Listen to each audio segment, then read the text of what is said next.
Fala galerinha, tudo bem com cada um de vocês? Aqui quem fala é o professor Leandro mais uma vez no canal Fecha Comigo. Então vamos fechar para a gente poder descobrir um assunto que hoje vai ser relevante. O tema de hoje aparece aqui, vai ser acerca homossexualidade comportamental, demônio, espiritual, psicológico. Qual será a sua causa? Por isso, fica ligadinho que nós vamos tentar descobrir dentro deste vídeo qual é o itinerário que segue para o desenvolvimento dessa questão. Então, vamos junto, tamo lá, fecha comigo, valeu! Quando o assunto é esse tema, nós temos três principais grupos teológicos que divergem e assim eles tentam possuir a hegemonia, ou seja, o pensamento absoluto que suplante todos os demais, sendo estes grupos principais vertentes teológicas que no dia de hoje se debruçam para interpretar esta questão. Claro, dentro do tema está focalizado alguns textos bíblicos que acreditam alguns serem válidos, outros na terminologia inexistente e dentro de outro posto avaliado apenas por um meio científico. É diante disso tudo que nós encontramos então algumas verdades que devem ser colocadas dentro desta observação. O primeiro grupo que temos para interpretar esta causa são os conservadores, que são aqueles que levam o texto bíblico à chave e tudo que está na palavra de Deus é apenas o que equivale. E sim, nas suas fórmulas exegética e hermenêutica, tentam encontrar as verdades que estejam dentro desse texto, para assim subjugarem os outros argumentos, achando que a sua verdade é absoluta. Fazem esses o uso do termo sodomia, dizendo que desde os tempos em que Ló habitava na cidade de Sodoma, quando o Senhor a destruiu, este termo equivale à relação entre homem com homem ou pessoas do mesmo sexo, sendo ao Senhor abominável. Fazem uso do Levítico 18:22, como diz Deus, não deitará contra o homem, pois quando assim deitar, maldito serás. E também fazem caso do Romanos, a partir do primeiro capítulo, e também do texto escrito em Coríntios, mais ou menos ali no capítulo de número 6, onde trabalham a ideia de fornicação e sodomia, que são palavras que estão muito atreladas dentro deste contexto. Os conservadores dizem que a homossexualidade é errada e por isso não acreditam que seja ela uma regra válida. O segundo grupo são os liberais. Os liberais já são aqueles que fazem uso do mecanismo científico para provar que a sua vertente está completamente exata e por isso acreditam ele que suas verdades estão acima de todos, pois o mecanismo científico é o que lhes pauta estar certos, dando eles dados, claro, biológicos, usando o caso que existem hermafroditas dentro do contexto biológico e também assexuados e por isso esta metabolização, esse desenvolvimento sexual que o ser humano tem dentro de sua projeção social e de seus gostos seria uma causa comum e por isso não acreditam ser eles uma abominação. Por isso, creem eles que a ciência responde dando este fato como real, certo e verdadeiro.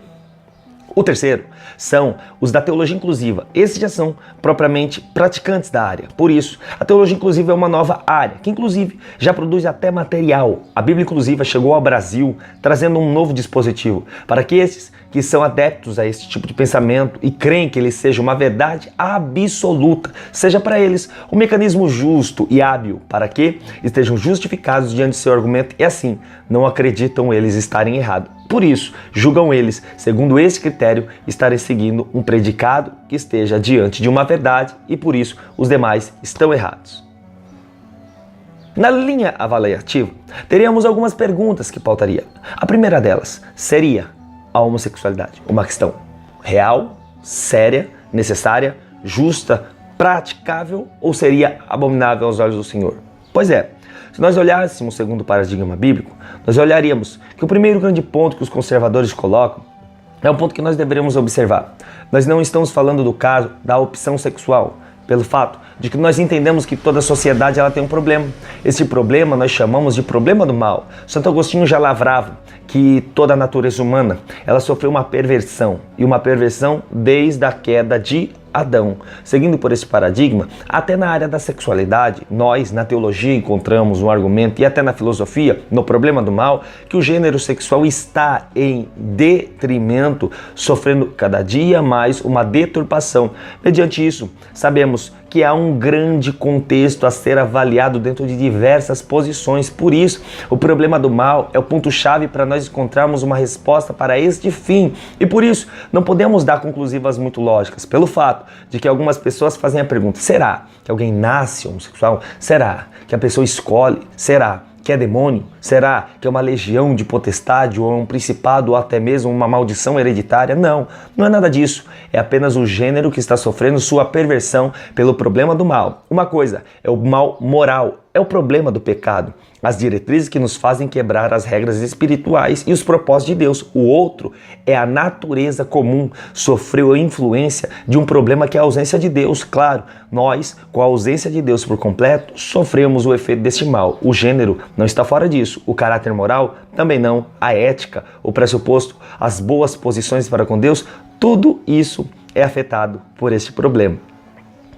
A segunda pergunta é: um gay poderia se manifestar como um cristão, como um religioso? Veja só, quando nós falamos de posição religiosa, é claro, uma igreja instituída apenas por pessoas que estão fora do padrão que estabelece o Senhor no relacionamento do Éden, nós estaríamos indo contra a senso da palavra de Deus. Claro, nesses últimos dias, os movimentos inclusivos, eles têm buscado cada vez mais colocar os seus sacerdotes dentro da igreja e também estão procurando suas próprias igrejas. Claro, isso é uma necessidade de todo ser humano, buscar a fé. E todos têm o direito de buscar a fé, desde que se adequem aos caminhos do que a Bíblia diz. Não adianta tentarmos fazer venerações ou reflexões ou flexões do texto para tentarmos justificar as nossas posições. Por quê? O texto bíblico ele é muito claro. Claro, todos têm o direito da opção sexual que bem desejarem. E também, todos são justamente responsáveis por aquilo que optarem. Então, claro, o direito todos têm, entretanto, não adianta tentarmos verter a Bíblia para justificarmos as nossas causas. Então, sim, você tem todo o direito de ser, entretanto, não queira posicionar a igreja mediante o que você é para que ela te aceite, ok? Dentro de seu meio. Aceitar é uma coisa, agora, incluí-lo em praticável e também em exercício ministerial é outra coisa. Claro, seria a mesma coisa de você dizer, o religioso não pode dizer para eu, gay, me posicionar mediante o que ele quer. E também, o religioso não pode se posicionar à medida que o gay deseja que ele se posicione. Então, cada um no seu quadrado tem a sua oportunidade, tá certo? A terceira grande questão é, eles devem ser julgados pela igreja, eles devem ser julgados pela sociedade? De maneira alguma. Todos têm o seu direito, inclusive o seu direito civil, como cidadãos que são. Todos devem ser igual perante a lei. O artigo 5º da Constituição garante isso e, portanto, nós devemos viver em igualdade. Claro, a opção sexual deles é uma coisa. Agora, nós combatermos eles ao ponto de nos tornarmos inimigos, isso está completamente errado. Todos têm o direito de ser o que bem entenderem e prestarão conta ao único Deus. E por isso, devemos entender, cada um agindo à sua maneira, encontrar-se-á com o Senhor. Ou seja, na primeira grande ressurreição, quando os arrebatados chegarem com Cristo, ou seja, na segunda, quando entrar no julgamento. Então, fica aqui muito claro este feito para nós. Não temos direito sobre a vida do outro e o outro deve viver da maneira que bem entender. Então, fica assim, é claro, seria ele espiritual? Não. Seria ele um ato de demônio? Também não. Seria ele comportamental? Pode ser. E seria ele um problema do mal que está em desenvolvimento dentro do ser humano, tá certo? Um abraço muito grande para cada um de vocês. Continua aqui no canal. Quero dar um recado para vocês. Curtam esse vídeo, compartilhe com seus amigos, dê o seu joinha, se inscreva no canal e vamos infectar a internet com um bom conteúdo. Por quê? Porque aqui o nosso vírus é o vírus do bem. Um abraço muito grande, um beijo no coração, tamo junto, fecha comigo, valeu, fica com Deus.